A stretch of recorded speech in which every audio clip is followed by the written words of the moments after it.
जैसा कि हमने सितंबर के महीने में टमाटर, फूल गोभी व पत्ता गोभी की नर्सरी डाली थी और प्याज के पौधों का ट्रांसप्लांट भी हमने सितंबर के महीने में ही किया था।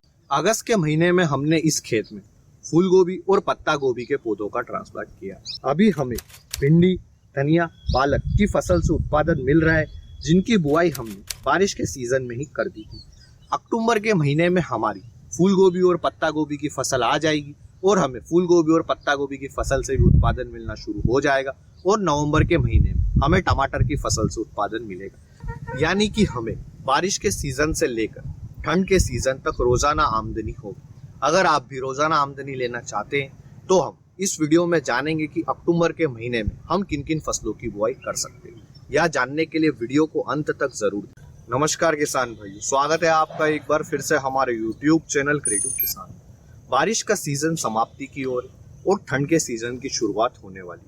ठंड के सीजन के 2 महीने अक्टूबर और नवंबर, इन 2 महीनों में पूरे भारत की जलवायु हर तरह की फसल के लिए अनुकूल होती है।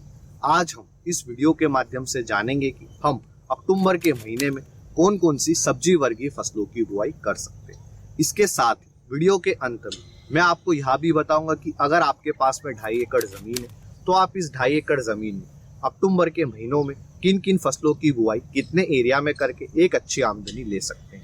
अब यह जानने के लिए वीडियो को अंत तक जरूर देखें। अक्टूबर के महीने में हम जिन 15 फसलों की बुआई करेंगे उनको मैंने ग्रुप में डिवाइड किया है और प्रत्येक ग्रुप में 2 फसलों को चुना है। तो बिना समय नष्ट किए आते हैं हमारे पहले ग्रुप ए, पत्ता गोभी और चुकंदर। आप अक्टूबर के महीने में पत्ता गोभी की खेती कर सकते हैं। अगर आपकी पत्ता गोभी की नर्सरी तैयार है तो आप अक्टूबर के महीने में पत्ता गोभी के पौधों का ट्रांसप्लांट खेत में कर सकते हैं। और अगर नर्सरी तैयार नहीं है तो आप अक्टूबर के महीने में पत्ता गोभी की नर्सरी भी लगा सकते हैं। पत्ता गोभी की फसल से और अधिक आमदनी लेने के लिए आप पत्ता गोभी की फसल के साथ चुकंदर की इंटरक्रॉपिंग कर सकते हैं। अब आपके मन में सवाल होगा कि हम चुकंदर के बीजों की बुआई कहाँ पर करें। तो आप जो क्यारियों के दोनों साइड की खाली जगह है, यहाँ पर पत्ता गोभी के 2 पौधों के बीच में चुकंदर के बीजों की बुआई कर सकते हैं। और अगर आपने भी हमारी तरह क्यारियों के पास में ही पत्ता गोभी के पौधों का ट्रांसप्लांट किया है तो आप क्यारियों की मेड़ों पर यहाँ पर आप चुकंदर के बीजों की बुआई कर सकते हैं। बस आपको एक बात का ध्यान रखना है कि जब हम पत्ता गोभी के पौधों का ट्रांसप्लांट खेत में करते हैं उसके बाद में आपको चुकंदर के बीजों की बुआई करनी है। अगले ग्रुप पर आने से पहले अगर आपने अभी तक इस वीडियो को लाइक नहीं किया तो इसे लाइक करें। हम इस वीडियो पर 2500 लाइक्स का टारगेट लेकर चलते हैं, तो फटाफट से लाइक करके टारगेट को कंप्लीट करें। और अगर आप हमारे चैनल पर नए हैं तो इसे सब्सक्राइब अवश्य करें। आते हैं हमारे दूसरे ग्रुप बी, टमाटर और धनिया। आप अक्टूबर के महीने में टमाटर के पौधों का ट्रांसप्लांट अपने खेत में कर सकते हैं। हम खुद अक्टूबर के महीने में टमाटर के पौधों का ट्रांसप्लांट करेंगे, इसलिए हमने सितंबर के महीने में ही टमाटर की नर्सरी लगा दी थी और कुछ ही दिनों में हम टमाटर के पौधों का ट्रांसप्लांट करेंगे। आप टमाटर की फसल के साथ में धनिया की सफल इंटरक्रॉपिंग कर सकते हैं। इसके लिए आप सबसे पहले धनिया के बीजों की बुआई करें और धनिया के बीजों की बुआई के बाद आप टमाटर के पौधों का ट्रांसप्लांट करें। अगर आपकी टमाटर की पौधे की नर्सरी तैयार नहीं है तो आप टमाटर के पौधे की नर्सरी सितंबर के अंतिम वीक से लेकर अक्टूबर के फर्स्ट वीक तक लगा सकते हैं। अगर आप इसके बाद में टमाटर के पौधे की नर्सरी लगाते हैं तो ठंड के कारण टमाटर की फसल में आपको समस्या देखने को मिल सकती है। इसलिए अगर आप 15 अक्टूबर के बाद में टमाटर की नर्सरी लगाने की सोच रहे हैं तो आपकी टमाटर की फसल ठंड से प्रभावित हो सकती है। ग्रुप सी, फूल गोभी और गेंदा। अगर आपकी फूल गोभी की नर्सरी तैयार है तो आप फूल गोभी के पौधों का ट्रांसप्लांट अक्टूबर के महीने में कर सकते हैं। और अगर तैयार नहीं है तो आप अक्टूबर के महीने में फूल गोभी की नर्सरी लगा भी सकते हैं। अक्टूबर, नवंबर, दिसंबर, ये 3 महीने फूल गोभी की फसल के लिए सबसे उपयुक्त होते हैं और इन 3 महीनों में हमें फूल गोभी का जो वजन मिलता है वह 1 से 1.5 किलो के आसपास मिल जाता है। इसलिए आप अक्टूबर के महीने में फूल गोभी की खेती अवश्य करें। आप फूल गोभी की फसल के साथ में गेंदे की सफल इंटरक्रॉपिंग कर सकते हैं। अब आपके मन में यह सवाल होगा कि हम फूल गोभी की फसल के साथ में गेंदे की किस तरह से इंटरक्रॉपिंग करें। जैसा कि आप देख सकते हैं कि यहाँ पर फूल गोभी की 2 लाइन के बीच में 1 लाइन हमने गेंदे की, तो आप इस तरह से फूल गोभी की फसल के साथ में गेंदे की सफल इंटरक्रॉपिंग कर सकते हैं। सिर्फ हम ही नहीं, हमारे आसपास के किसान भाई भी इंटरक्रॉपिंग करते हैं। जैसा कि आप यहाँ पर देख सकते हैं कि यहाँ पर मक्का की फसल के साथ में चौला की फली की इंटरक्रॉपिंग की है किसान भाई। और यहाँ पास में मक्का की फसल के साथ में मूंगफली की भी इंटरक्रॉपिंग की है किसान भाई, तो इस बात पर एक लाइक तो बनता है, तो वीडियो को फटाफट से लाइक। ग्रुप डी, मूली, गाजर, सलजम, चुकंदर,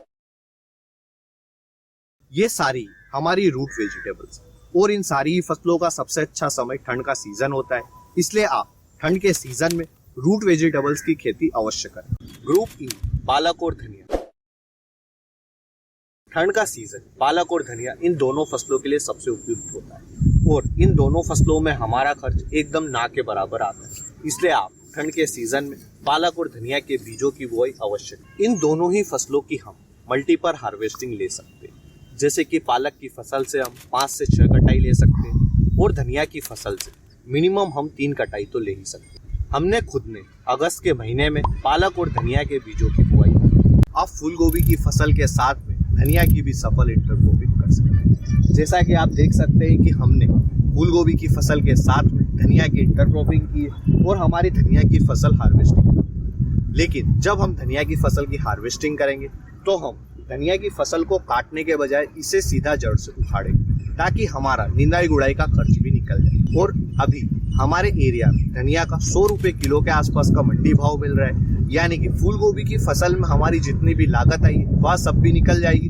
और हमें प्रॉफिट भी होगा। तो फूल गोभी की फसल के साथ में धनिया की इंटरक्रॉपिंग भी एक अच्छा चुनाव। ग्रुप एफ, ब्रोकली और फ्रेंच बीन। अगर आपके एरिया में ब्रोकली का मार्केट है तो आप ठंड के सीजन में ब्रोकली की खेती अवश्य करें। इसके लिए आप ब्रोकली की नर्सरी अक्टूबर के महीने में लगा सकते हैं। आप ब्रोकली की फसल के साथ में फ्रेंच बीन्स की सफल इंटरक्रॉपिंग कर सकते हैं। हमने पिछले साल ब्रोकली की फसल के साथ में फ्रेंच बीन्स की इंटरक्रॉपिंग की थी। इसके लिए आपको खेत की तैयारी कुछ इस तरह से करनी होगी। पहले आपको 4 फीट एक चौड़ी क्यारी बनाना है और इस 4 फीट क्यारी के पास में 1 फीट की क्यारी बनाएं दोनों साइड।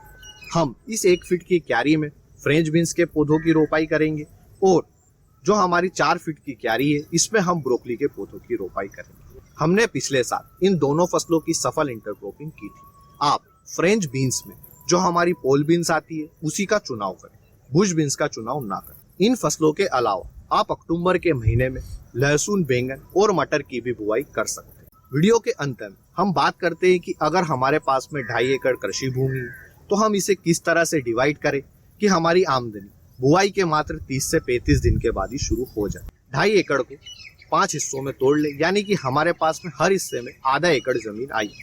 अब आप सबसे पहले आधा एकड़ में टमाटर व धनिया की फसल को लगाएं।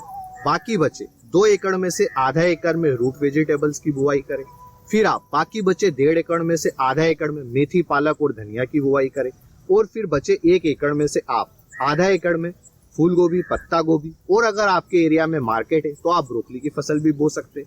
अब हमारे पास में आधा एकड़ बचा है जिसमें आप मिर्च और प्याज की इंटरक्रॉपिंग कर सकते हैं। अगर आपकी मिर्च और प्याज की नर्सरी तैयार है तो, और अगर आपकी मिर्च और प्याज की नर्सरी तैयार नहीं है तो आप मटर व गाजर की फसल की भी इंटरक्रॉपिंग कर सकते हैं इस बाकी बचे आधा एकड़। इस तरह से अगर आप अक्टूबर के महीने में 2.5 एकड़ में इन फसलों की बुआई हमने जिस तरीके से बताया उस तरीके से करते हैं तो आपकी आमदनी बुआई के मात्र 30 से 35 दिन के बाद ही शुरू हो जाएगी और ठंड के सीजन के अंत तक चलेगी। इस वीडियो में दी गई जानकारी अगर अच्छी लगी है तो वीडियो को लाइक और शेयर करें और अभी तक हमारे चैनल को सब्सक्राइब नहीं किया तो इसे सब्सक्राइब अवश्य करें। धन्यवाद किसान भाइयों, जय जवान जय किसान।